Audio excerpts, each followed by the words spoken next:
sahabat Bogor Gelis, selamat datang di podcast kami. Hari ini kita akan membahas topik-topik ringan seputar kehidupan sehari-hari yang akan dibahas dengan cara pandang yang berbeda, yaitu sesuai dengan generasi masing-masing. Tema yang akan kita bahas pada hari ini adalah mengenai nilai-nilai kehidupan yang berkaitan dengan tata krama, etika, sopan santun, dan juga adab.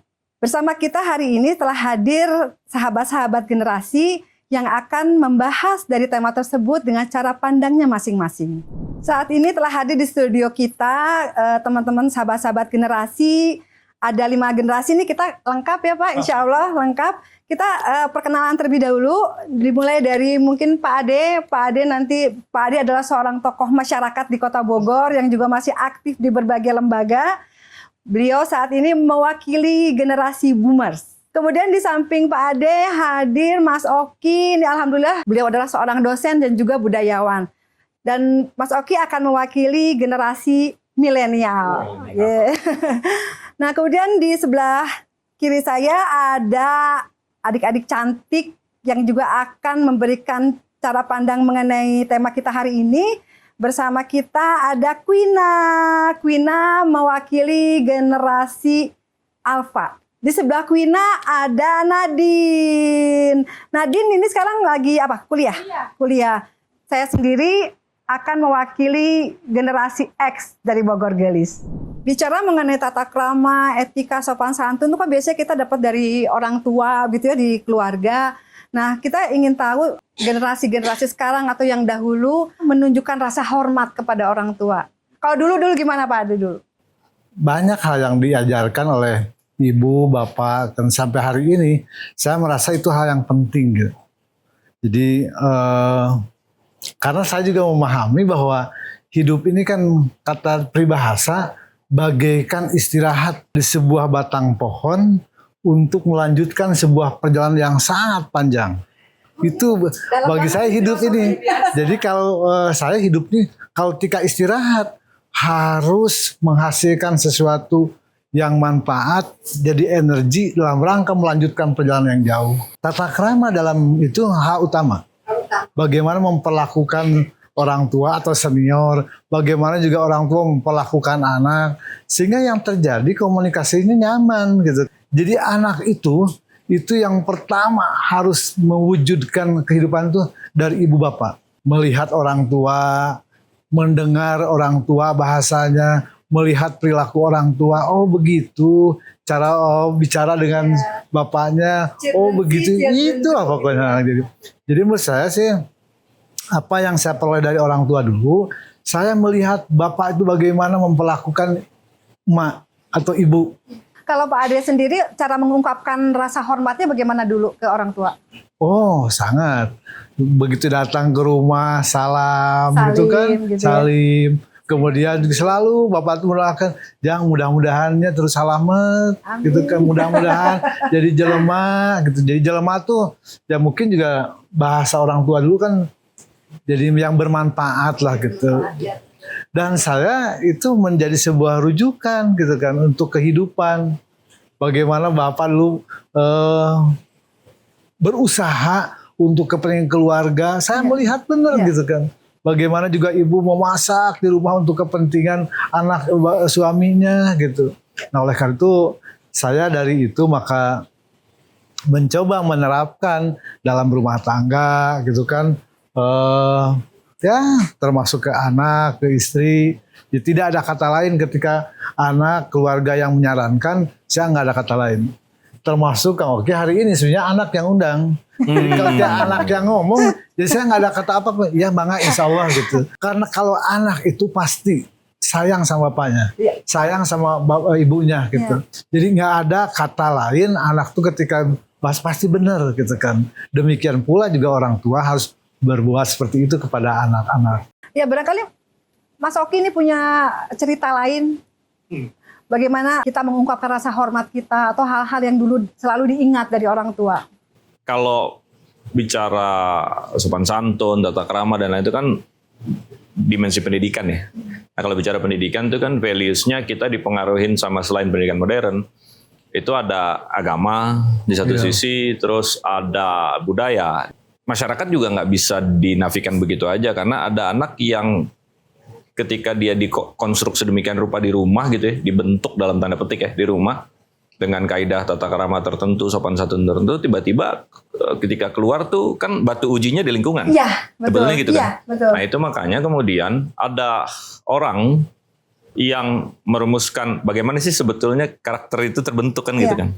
Ada istilah habitus yang keluar dari seorang sosiolog Prancis yang namanya Pierre Bourdieu. Dibilang bahwa habitus atau kebiasaan yang terpola selama sekian lama itu adalah posisi di mana orang dibentuk dan dia juga membentuk. Jadi dia turut serta membentuk lingkungan. Ya. Di satu sisi dia juga dibentuk oleh lingkungan gitu. Berarti kembali lagi peran orang tua besar dong di situ. Orang tua dan keluarga. Untuk modal awal dia berangkat, keluar dari pintu rumahnya kan dari situ. Iya. Untuk membentuk habitus tadi, kebiasaan tadi Yes, ya. karena tergantung kan dia dididik lama di mana. Kalau misalnya di rumah hanya 6 tahun, sisanya dia dikirim ke pesantren misalnya, dalam waktu 15 tahun, maka kan habitusnya habitus pesantren gitu, habitus santri gitu. Nah, yang membedakan apa? Nanti ada dimensi etos atau sopan santun atau akhlak atau apalah katakan itu, etika lah katakan itu yang terbentuk di dimensi pikiran, namanya etos. Jadi kalau seorang santri misalnya dia dengar azan, itu udah kayak ada di remote bahwa dia harus sambil wudhu gitu loh. Nah itu etos gitu. Nah terus di dimensi heksisnya, dimensi gerak tubuhnya, kalau ada kiai lewat, dia udah otomatis agak gitu. Ya.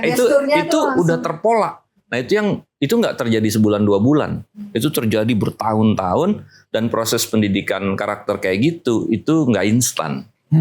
Gitu. Nah, jadi nggak bisa kalau orang dimasukin ke, let's say barak militer gitu ya, 2 minggu gitu terus pulang jadi tertib, itu nggak bisa. Jadi kalau mau dia harus panjang tuh, gitu. Coba lihat deh, tentara, misalnya, komandannya telepon, dia di rumah, sikap tuh angkat.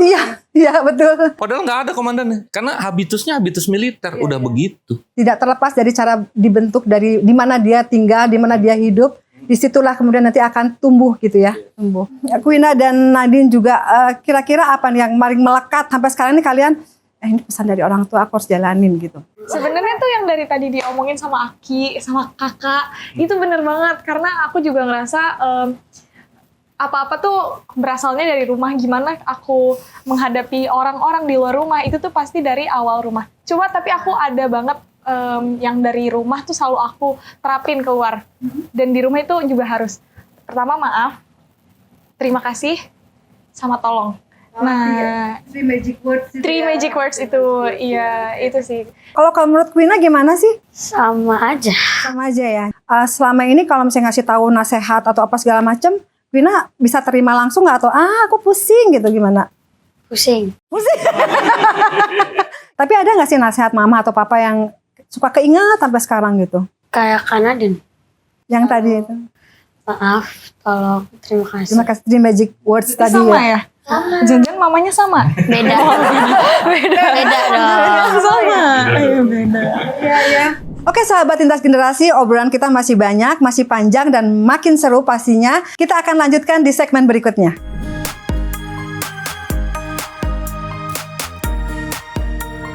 Sahabat lintas generasi, kita kembali lagi di segmen 2. Kali ini kita akan ngobrolin mengenai tata krama, etika, sopan santun di dunia digital. Kira-kira di era digital ini perlu nggak sih sopan santun di dalam menggunakan media sosial? Karena kan kita sejauh ini tuh banyak sekali muncul hoax, terus ghosting begitu ya. Menurut Nadine gimana? Kalau sosial media itu pasti ya kita harus bijaksana banget kan pakainya. Sebenarnya tergantung sih sama siapa dan ke siapa. Sama siapa dan ke siapanya. Mungkin kalau sama temen ya udah biasa aja kayak gitu ya. Tapi kalau untuk publik, misalnya ngupload apa nih di story atau ngupload apa nih di TikTok, menurut aku tuh bener-bener harus hati-hati sih zaman sekarang. Ibaratnya kata kita bercanda nih, cuma kan kadang ada aja orang yang mikirnya aneh-aneh, ntar viral, ya kan?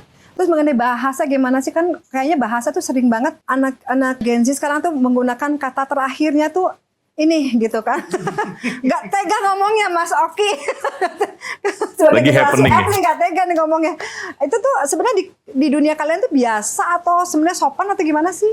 Sejujurnya kalau di dunia kita sebenarnya itu biasa ya nggak sih? Iya. Aku tadi malam pusing titik gitu. Ini kan subjek, Iya. predikat. Ini subjek predikat ini gitu. Soalnya terus Nadine ngomong gitu nggak kalau sama orang tua? Kalau sama orang tua enggak. Enggak ya? Tapi kalau sama temen-temen jujur aja ya masih. Gitu juga. Tapi kalau sama orang tua enggak lah. Apalagi kalau misalnya di depan orang tua, depan mama, depan papa, oh pasti habis aku langsung.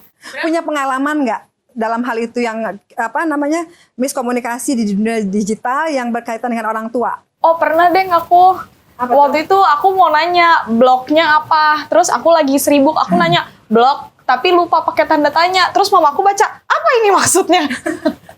Huruf besar semua. Enggak, kecil. Terus kayak, astagfirullah maaf mah salah.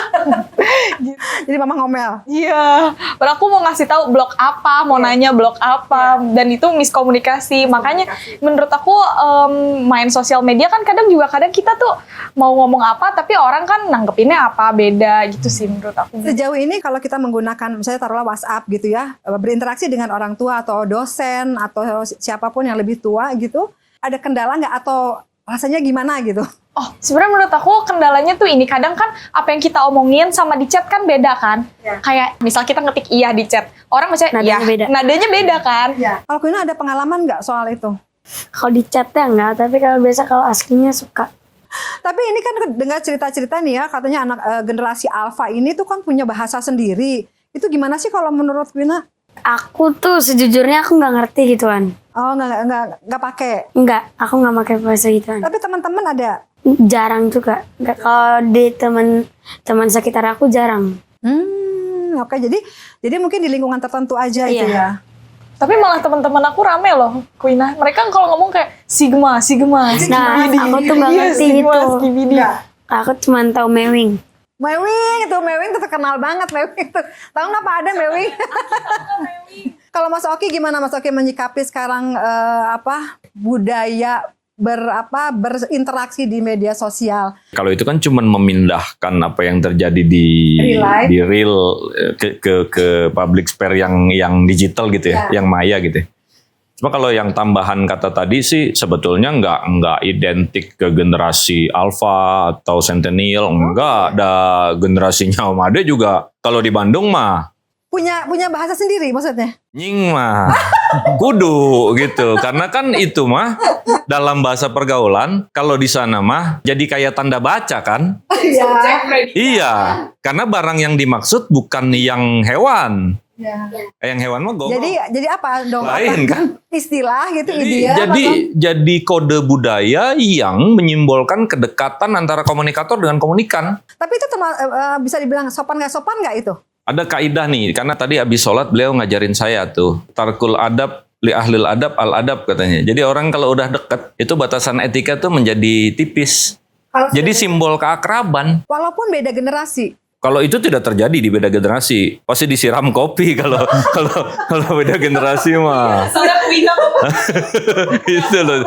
Itu kan temen tongkrongan yang sepantaran kan gitu dari zaman generasi beliau mah itu mah usum, maksudnya ya terjadi di tongkrongan gitu loh. Jadi Pak Ade juga mengalami itu bahasa di belakangnya pakai ini gitu Pak Ade. Ya saya kan mengenal media gini kan baru ini setelah istirahat aja kerja aja. Iya. Di 5 tahun ini mulai itu saya menggunakan HP dengan intent lah gitu.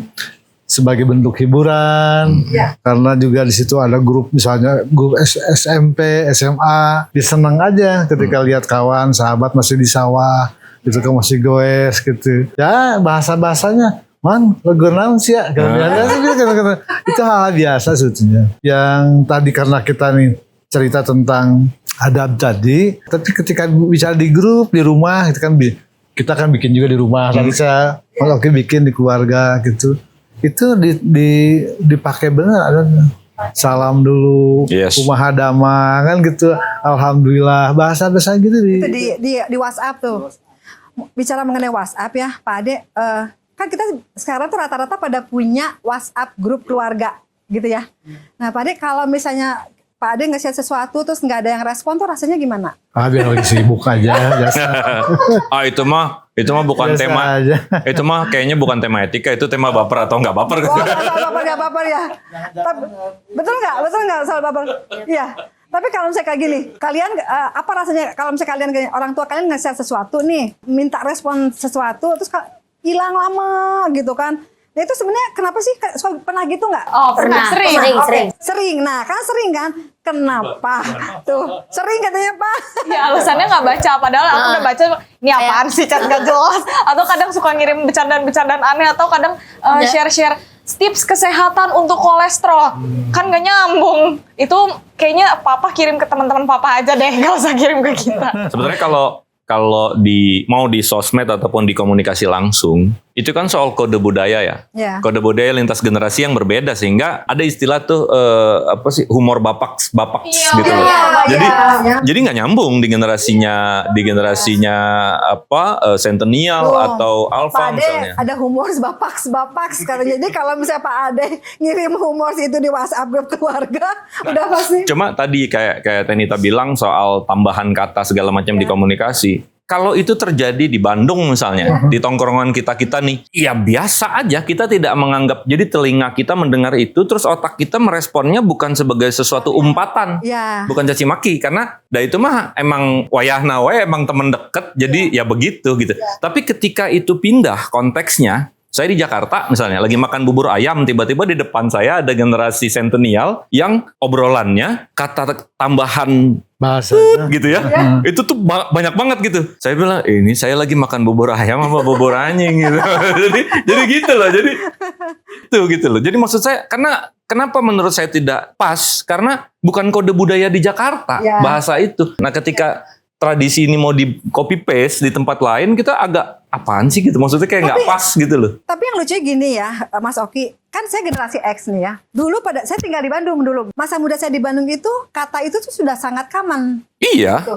Nah tetapi ketika saya sudah seumur gini ya, ketika anak-anak berinteraksi entah sepupuan entah apa di depan kita, terus kita dengar gitu kan rasanya kok risih ya. Kalau saya nih di generasi saya. Jadi saya berpikir mungkin juga tergantung dari usia juga kan. Iya, standar etiknya bergeser. Standar etisnya bergeser, betul. Tapi tante waktu muda kayak gitu juga nggak? Waktu muda lupa sih sebenarnya, tapi besar kemungkinan iya.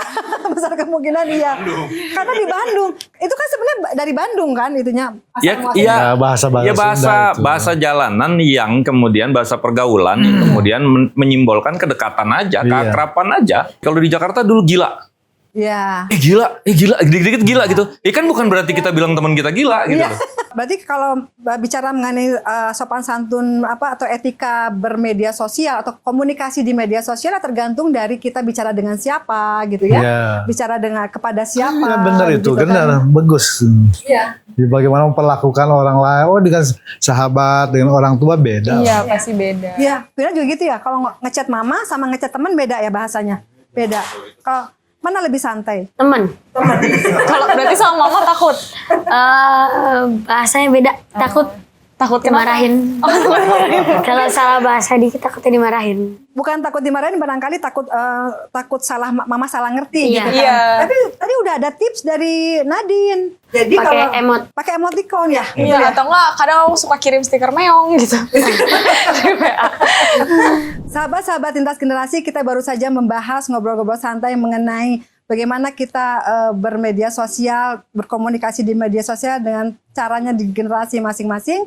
Kita bisa mengambil kesimpulan bahwa bagaimana kita bermedia sosial, berkomunikasi supaya tetap terlihat sopan dan juga bisa diterima oleh lintas generasi adalah kita harus paham kita bicara dengan siapa, kita bicara kepada siapa, sehingga kita tahu aturan dan tempatnya.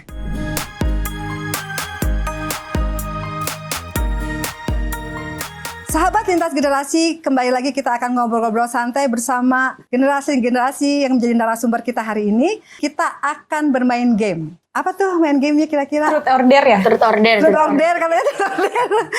Kita punya kartu. Kartu ini boleh dipilih oleh masing-masing narasumber. Nanti masing-masing akan ada pertanyaannya dan boleh dijawab sesuai dengan point of view dari generasinya masing-masing. Queen dulu ya? Dari situ aja. Kenapa dari situ aja? Menghormati yang lebih tua.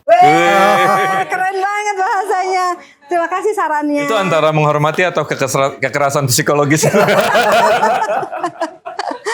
Oke, kita ke Pak Ade dulu. Mangga Pak. Ya, mangga silakan dibacakan Pak Ade. Tradisi dulu nggak boleh duduk lebih tinggi dari orang tua. Masih ngalamin nggak? Ah, gimana kata Pak Ade? Maksudnya menanya saya nih. Iya Pak, komentar Pak Ade terhadap Saya biasa-biasa aja sekarang. Rasanya anak pun mampu menempatkan diri gitu.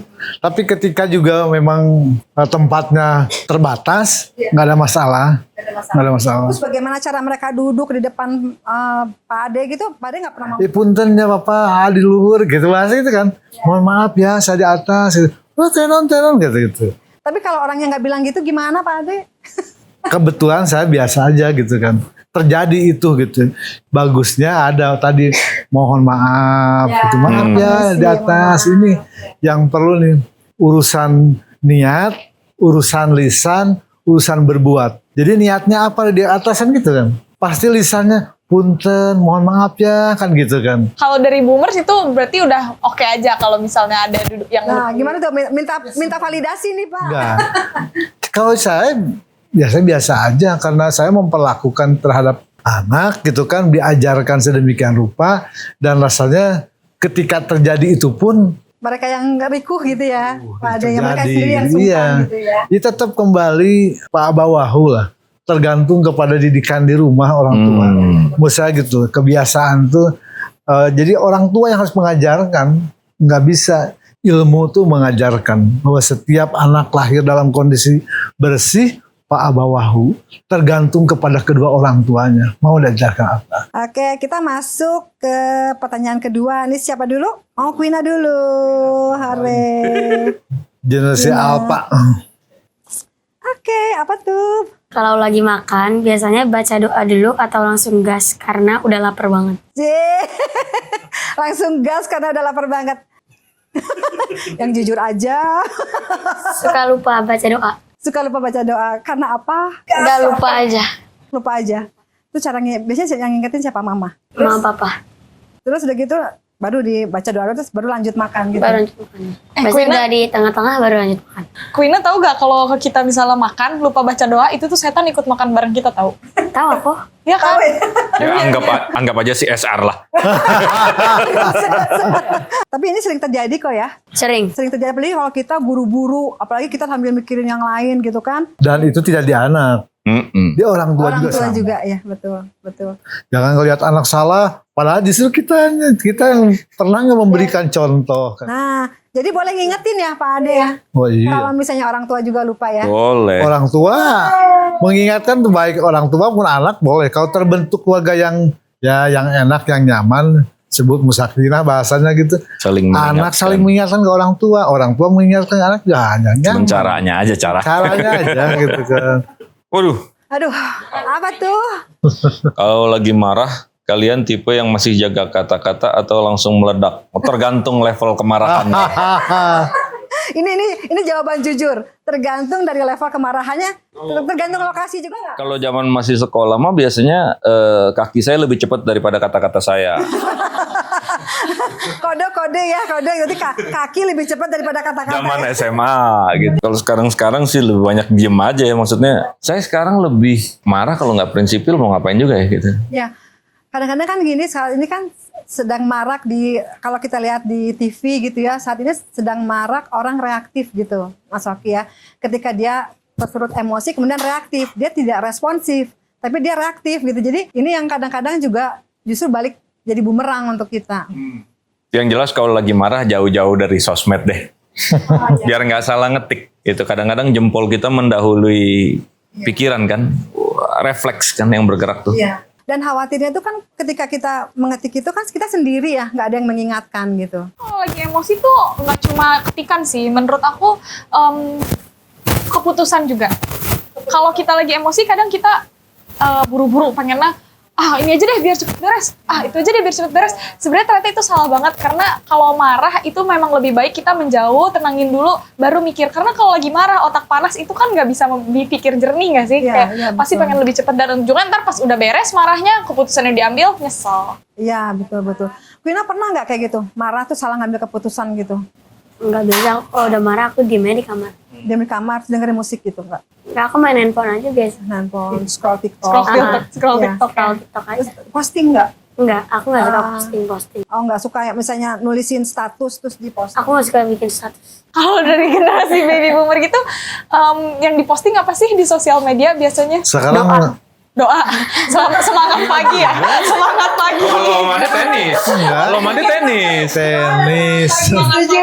Tenis Segala kalau macem. mandi. Tenis, golf. Kan jadwalnya hari-hari sekarang. Jumat main tenis, Selasa main tenis, Rabu main tenis, Minggu main pedal. Itu aja kegiatan. Anak zaman now. Kadang-kadang itu coba. Jadi nggak hanya doa dan sapaan selamat pagi gitu. Bismillah mudah-mudahan sarehatnya gitu bahasanya gitu. Tapi kalau kita udah seumur Aki ini mungkin kita seperti itu juga Queena. Dan pola ini Mbak Nita, pola komunikasi generasi Centennial dan Alpha itu adalah generasi yang lebih bonding kalau di challenge.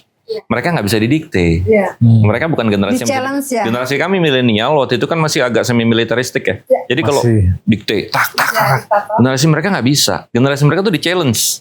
Di challenge mereka tertantang, harga dirinya muncul tuh. Itu baru gitu loh. Kalau ketemu guru, dosen, atau orang tua teman, biasanya nyapa duluan atau pura-pura nggak lihat. Pasti muter jalannya. Oke, kita harus jawab jujur di sini, harus jujur. Tergantung sebenarnya, tergantung situasinya. Kalau lagi gimana, misalnya lagi jalan di mobil ngelihat orang kan susah ya, misalnya Pak gitu, susah. Itu malah juga nggak enak kan. Nggak gitu juga. Kayak ini kan lagi jalan. Ketemu di lorong fakultas. Kalau di orang fakultas, tergantung juga. Kalau kenal pasti kayak iya Pak pagi, atau oh ada kelas apa Pak hari ini. Tapi kalau aku nggak kenal dosennya atau ya selewat aja paling cuma mari gitu sih. Standar tuh. Standar gitu aja, iya. Orang tua temen kayaknya aku tuh kadang pengen nyapa tapi takutnya orang tua temen aku ini nggak kenal aku. Jadi kayak misal So tante, asik gitu. iya terus dia siapa? Dikira so asik. Jadi rasa oh ya. Jadi di pemikiran kalian itu so asik gitu. Padahal kalau di generasi X gitu ya, kalau ada yang menyapa seperti itu kita senang banget. Oh gitu. Senang banget kita jadi ya Allah baik Itu banget ya anak. kode budayanya beda kan. Iya. Jadi mereka tidak mau menyapa atau menunda keinginan menyapa itu bukan karena nggak sopan, tapi mereka takut dibilang so asik karena Iya. beda. Karena di kultur kalian itu dibilangnya kayak gitu tuh kalau misalnya so asik yang misalnya menyapa seseorang yang nggak kalian kenal itu So iye. so Iya, iya misalnya asik. itu kalau sama temen misalnya temennya si ini temennya si itu aku sapa dia nggak kenal aku Itu- iya kayak itu "Ih, so asik pasti, gitu. ya. Oh, di Queena juga gitu. Iya, tapi kalau misal ke orang tua kadang aku mikirnya gitu sih. Pertanyaan terakhir. Wah dipilih loh sama dia yang susah. Aku deg-degan karena yang akan memilihkan pertanyaan adalah Dia out of the box loh, dia pilih loh. aku nggak nyuruh dia milih loh. Tapi ya sudah aku pasrah aja deh. Ini terlalu basic katanya. Kalau dua boleh gak tante? Kenapa harus dua? Biar Tadi seimbang. iya biar Dia tadi seimbang. 3 loh. Point of view yang menarik kan? Kalau ketemu orang baru, generasi kalian lebih nyamannya gimana? Salaman, tos, pelukan, atau cukup bilang halo aja? Kalau menurut Queena? Kan ke tante. Oh oke. Ini point of view-nya generasi X ya. Aku sih lebih seneng salaman, terus kalau dia sama-sama ibu-ibu gitu ya. Cipika-cipiki ya? Cipika-cipiki. Kalau bapak-bapak ya salaman aja. Itu kayaknya lebih warm gitu, rasanya lebih warm, lebih deket gitu. Ketimbang kalau misalnya tos tuh kayaknya nggak kita banget gitu. Nggak X banget, bukan generasi X banget gitu. Kalau Aki gimana sama teman-teman Aki? Salaman dulu gitu kan. Salaman, ayo main langsung gitu. Jadi bahasa-bahasanya kalaupun usia udah 60 sekian gitu. Tapi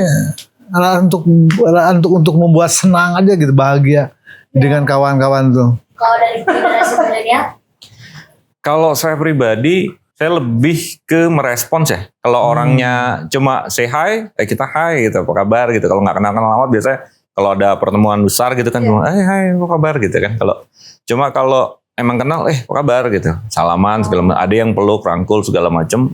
Ya, tergantung kita merespon aja. Ada yang dia kadang-kadang entah gimana, entah dia menjaga tangan kanannya, dia lebih milih salaman pakai tangan kiri loh. Jangan kaget. Nggak ngerti apa reasonnya kan, setiap orang punya reason ya. Terus ada juga orang yang kebawa kebiasaan pandemik.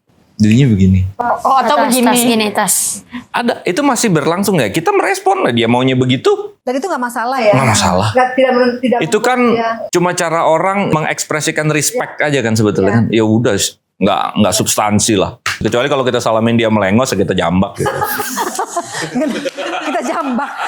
Kalau aku lihat-lihat generasinya Om ini berarti sebenarnya kayak di antara generasi tante sama Aki sama generasi sama kita. Jadi itu di tengah-tengah gitu loh ya. Iya maksudnya dari habitnya, dari kayak gitunya tuh bener-bener ngimbangin banget sih menurut aku. Satu pertanyaan terakhir. Aduh. Ya, satu Menegangkan. Kalau kalian diminta untuk kasih nasihat ke generasi lain, apa yang mau kalian bilang? Jangan ke kita, ke situ.